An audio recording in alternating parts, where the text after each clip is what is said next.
est avec nous sur ce plateau. Bonjour Nicole, je rappelle que vous êtes donc politologue spécialiste des questions de société américaine. Vous avez écrit plusieurs ouvrages à cet effet.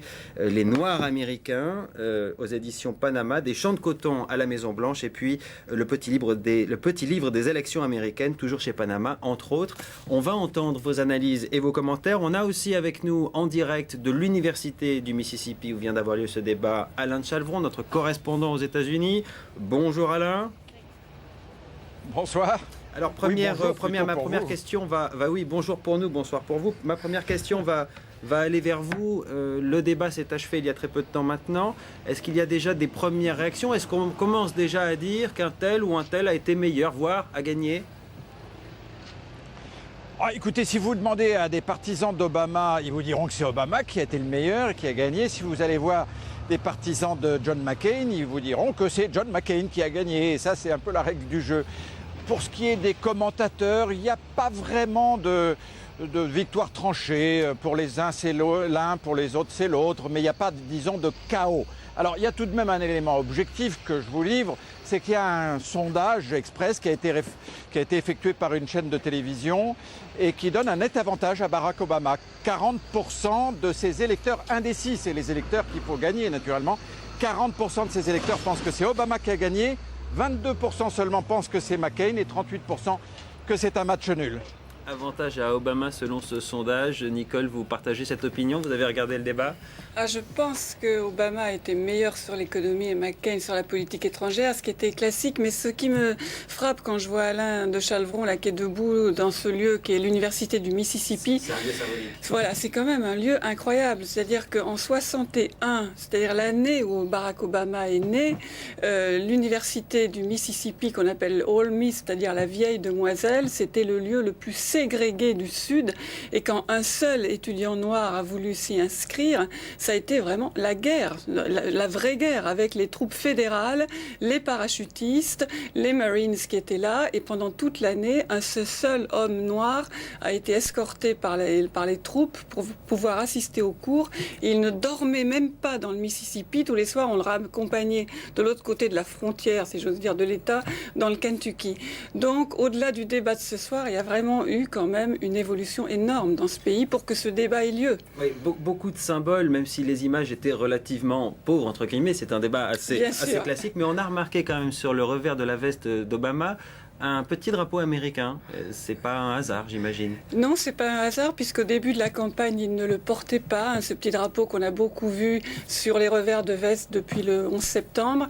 Et Obama s'est fait un peu apostropher sur ce qui serait son manque de patriotisme à cause de cette absence de symbole. Et comme il a un nom qui n'est pas un nom américain classique, c'est le moins qu'on puisse en dire, qu'on a laissé entendre que peut-être il n'était pas un bon chrétien, donc il tient à affirmer qu'il est un Américain comme les autres. Alors on va parler des questions de fond, bien sûr, dans ce débat, mais aussi la forme, parce que la forme, c'est important dans ce genre d'exercice.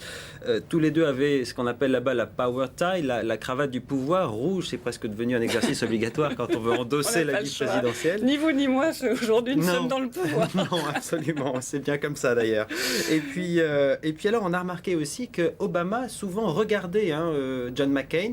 Il le regardait droit dans les yeux, il cherchait son regard. McCain ne l'a jamais regardé. Lui regardait le journaliste qui animait ce débat. C'est quelque chose qui vous a frappé, ça? Oui, tout à fait. D'ailleurs, Obama a essayé de lui parler directement. Ils en avaient le droit. La forme était très libre et à maintes reprises, Obama a commencé par dire John a dit que, je pense comme John, je ne pense pas comme John, etc. On n'a pas entendu McCain prononcer une seule fois le mot Barack. Il s'adressait bien davantage au peuple américain. Il n'était pas dans la conciliation. Oui, il l'appelait sénateur Obama, effectivement, ce qui est beaucoup plus froid. Alain, vous avez, j'imagine, eu des remarques là-bas. Ça a été noté par les commentateurs, cette différence de comportement, on va dire? Oui, enfin moi j'ai trouvé que c'était la chose la plus flagrante, si vous voulez, dans ce débat. À aucun moment, véritablement, John McCain n'a regardé même vers Barack Obama. Il avait le regard tourné diamétralement opposé. Et d'une façon générale, il a eu une attitude un peu de maître à élève, il faut bien dire, pendant tout ce débat, un peu condescendante. Oui, le sénateur Obama n'a pas compris, le sénateur n'a pas réalisé, etc., etc. Des phrases un peu comme ça. Et je ne sais pas d'ailleurs comment ça sera interprété par le peuple américain. C'est possible que ça fasse boomerang, parce qu'après tout, c'était quand même assez flagrant et désagréable, je dirais. Alors, dans les petits trucs de forme, McCain, lui, avait pris son gros stylo qui le suit depuis le début de la campagne, le stylo avec lequel il dit qu'il va rayer toutes les demandes de dépenses inutiles.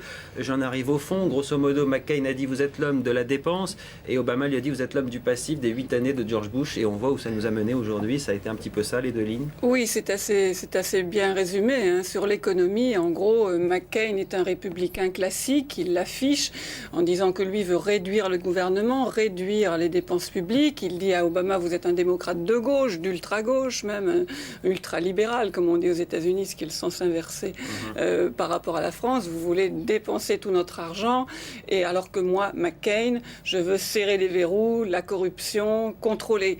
Évidemment, la contre-attaque directe d'Obama, c'est de dire, mais attendez, là, vous êtes le plus proche allié de George Bush depuis 8 ans sur cette politique économique qui nous a conduits dans le gouffre actuel. Oui, et que Obama a appelé le verdict final de ces 8 années de Bush. Alors, il faut dire c'est une présidence qui se termine très mal. Hein. Qui se termine plutôt mal, effectivement. Et d'ailleurs, on a senti les efforts de McCain pour essayer de se détacher un petit peu de George Bush sur tous les dossiers, on va y revenir. Sur cette question de la crise économique, il faut savoir que le débat, il y en aura 3 en tout. Celui-là était censé normalement ne porter que sur les questions de politique étrangère. Et évidemment, étant donné la situation, on a parlé un peu de la crise économique. Il y a eu 2 temps dans ce débat. Obama, évidemment, c'était plus facile pour lui sur cette question de crise économique pour les raisons qu'on a évoquées. Vous l'avez trouvé suffisamment offensif comme on l'attendait, ou un petit peu en dessous? Je l'ai trouvé clair, pas très concret. C'est toujours son problème. C'est pas un garçon qui est très dans le concret. Il raconte pas des histoires comme McCain peut le faire. Il a toujours du mal à franchir la distance qui le sépare au fond de l'auditeur, voire de l'électeur. Mais l'économie et sa volonté de défendre la classe moyenne, de ne pas sabrer les budgets sociaux, et puis le fait qu'il n'est pas associé finalement à la politique économique de George Bush, ça a été ses points forts cette nuit. Oui. C'est un net avantage. Alain, c'était effectivement très attendu là-bas, cette question de la crise économique, d'autant que McCain avait déjà dit au cours de sa campagne que finalement l'économie, c'était pas tellement son fort. Il avait même dit, au début de la semaine dernière, il avait dit les fondations de l'économie sont bonnes, ce qui tombait plutôt mal, évidemment. Oui. Les fondamentaux de l'économie sont bonnes. Alors évidemment, Barack Obama a essayé de remettre la table sur le tapis. Et là, je dois dire que John McCain a pris le parti d'en rire et c'était plutôt bien vu. Non, je dirais que l'impression qu'on a ressentie ici sur ce chapitre de l'économie, c'est que vraiment John McCain n'était pas à l'aise dans la situation actuelle. On le comprend d'ailleurs. C'est vrai qu'il est quelque part l'héritier de George Bush et que c'est un héritage difficile à porter. Mais tout le monde a relevé qu'à aucun moment il n'avait véritablement répondu aux questions que pose cette crise. Il a parfois habilement, parfois un peu moins habilement détourné la conversation, trouvé d'autres sujets sur l'économie, par exemple les impôts, les taxes, les dépenses, etc. Mais sur la crise, il n'a pas répondu. Ce qui peut paraître un petit peu surprenant d'ailleurs finalement, parce qu'on s'attendait vraiment à une grande explication. Vous voyez bien le journaliste désespérément en train d'essayer de leur dire mais qu'est-ce que vous proposez concrètement si vous êtes au pouvoir demain? Et personne ne répondait. C'est vrai que le journaliste leur posait cette question, qu'est-ce que vous faites concrètement demain, c'est-à-dire pour eux à partir du mois de janvier, pour celui qui sera élu, et en quoi cette crise modifie votre programme.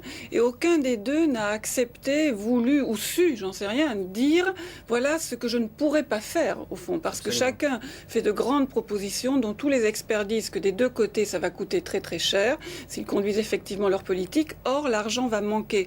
Donc quels sacrifices vont-ils faire? Quelles priorités vont-ils maintenir? Là-dessus, on n'a pas eu de réponse claire. Alors ça a été un tout petit peu abordé quand même, parce que les deux ont fini par reconnaître qu'il y aurait forcément, ils ne pourraient pas faire tout ce qu'ils ont promis, étant donné la situation. Et là, McCain a dit, moi je gèlerai les dépenses, sauf pour la défense et pour les vétérans. C'est son credo, c'est son créneau politique, c'est normal. D'abord la défense, d'abord la sécurité.